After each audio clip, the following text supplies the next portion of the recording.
बुद्ध और चक्षुपाल। एक बार भगवान बुद्ध जेतवन विहार में रह रहे थे। भिक्षु चक्षुपाल भगवान से मिलने के लिए आए थे। उनके आगमन के साथ उनकी दिनचर्या, व्यवहार और गुणों की चर्चा भी हुई। भिक्षु चक्षुपाल अंधे थे। एक दिन विहार के कुछ भिक्षुओं ने कुछ मरे हुए कीड़ों को चक्षुपाल की कुटी के बाहर पाया और उन्होंने चक्षुपाल की निंदा करनी शुरू कर दी कि उन्होंने इन जीवित प्राणियों की हत्या की। भगवान बुद्ध ने निंदा कर रहे उन भिक्षुओं को बुलाया और पूछा कि क्या तुमने भिक्षु को कीड़े मारते हुए देखा है?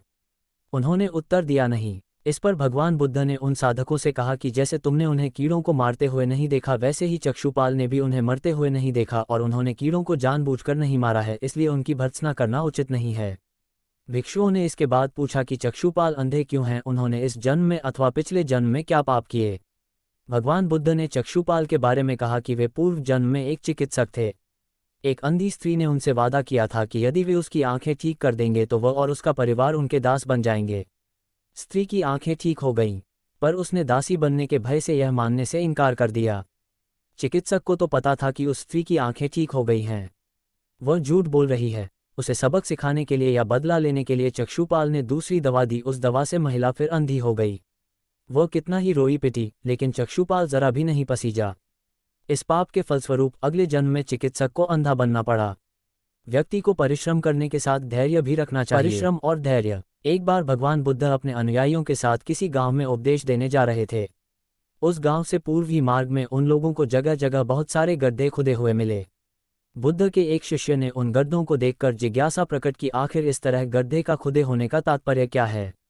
बुद्ध बोले, पानी की तलाश में किसी व्यक्ति ने इतने गड्ढे खोदे हैं। यदि वह धैर्यपूर्वक एक ही स्थान पर गड्ढे खोदता तो उसे पानी अवश्य मिल जाता, पर वह थोड़ी देर गड्ढा खोदता और पानी न मिलने पर दूसरा गड्ढा खोदना शुरू कर देता। व्यक्ति को परिश्रम करने के साथ धैर्य भी रखना चाहिए। अमृत की खेती। एक बार भगवान बुद्ध भिक्षा के लिए एक किसान के यहाँ पहुंचे। तथागत को भिक्षा के लिए आया देखकर किसान उपेक्षा से बोला, श्रमण मैं हल जोतता हूँ और तब खाता हूँ। तुम्हें भी हल जोतना और बीज बोना चाहिए और तब खाना खाना चाहिए। बुद्ध ने कहा, महाराज मैं भी खेती ही करता हूँ। इस पर किसान को जिज्ञासा हुई और वह बोला, मैं न तो तुम्हारे पास हल देखता हूँ, न बैल और न ही खेती का स्थल। तब आप कैसे कहते हैं कि आप भी खेती ही करते हो? आप कृपया अपनी खेती के संबंध में समझाएं। बुद्ध ने कहा, महाराज मेरे पास श्रद्धा का बीज, तपस्या रूपी वर्षा और प्रजा रूपी जोत और हल है। पाप भीरुता का दंड है, विचार रूपी रस्सी है, स्मृति और जागरूकता रूपी हल की फाल और पेनी है। मैं वचन और कर्म में संयत रहता हूँ। मैं अपनी इस खेती को बेकार घास से मुक्त रखता हूँ और आनंद की फसल काट लेने तक प्रयत्नशील रहने वाला हूँ। अप्रमाद मेरा बैल है जो बाधाएं देखकर भी पीछे मुंह नहीं मोड़ता है। वो मुझे सीधा शांति धाम तक ले जाता है।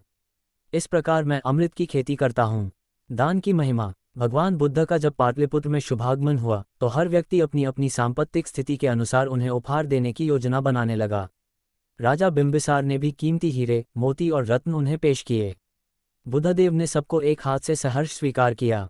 इसके बाद मंत्रियों, सेठों, साहूकारों ने अपने अपने उपहार उन्हें अर्पित किए और बुद्धदेव ने उन सबको एक हाथ से स्वीकार कर लिया।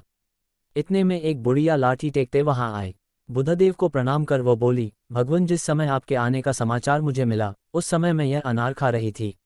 मेरे पास कोई दूसरी चीज न होने के कारण मैं इस अधखाए फल को ही ले आई हूँ। यदि आप मेरी इस तुच्छ भेंट स्वीकार करें तो मैं अहोभाग्य समझूंगी। भगवान बुद्ध ने दोनों हाथ सामने कर वो फल ग्रहण किया।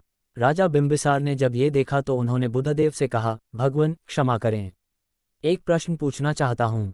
हम सब ने आपको कीमती और बड़े बड़े उपहार दिए जिन्हें आपने एक हाथ से ग्रहण किया, लेकिन इस बुढ़िया द्वारा दिए गए छोटे एवं झूठे फल को आपने दोनों हाथों से ग्रहण किया, ऐसा क्यों? ये सुन बुद्धदेव मुस्कराए और बोले, राजन आप सबने अवश्य बहुमूल्य उपहार दिए हैं, किंतु ये सब आपकी संपत्ति का 10वां हिस्सा भी नहीं है। आपने ये दान दीनों और गरीबों की भलाई के लिए नहीं किया है, इसलिए आपका ये दान सात्विक दान की श्रेणी में नहीं आ सकता। इसके विपरीत इस बुढ़िया ने अपने मुंह का कौर ही मुझे दे डाला है। भले ही यह बुढ़िया निर्धन है, लेकिन इसे संपत्ति की कोई लालसा नहीं है। यही कारण है कि इसका दान मैंने खुले हृदय से दोनों हाथों से स्वीकार किया है।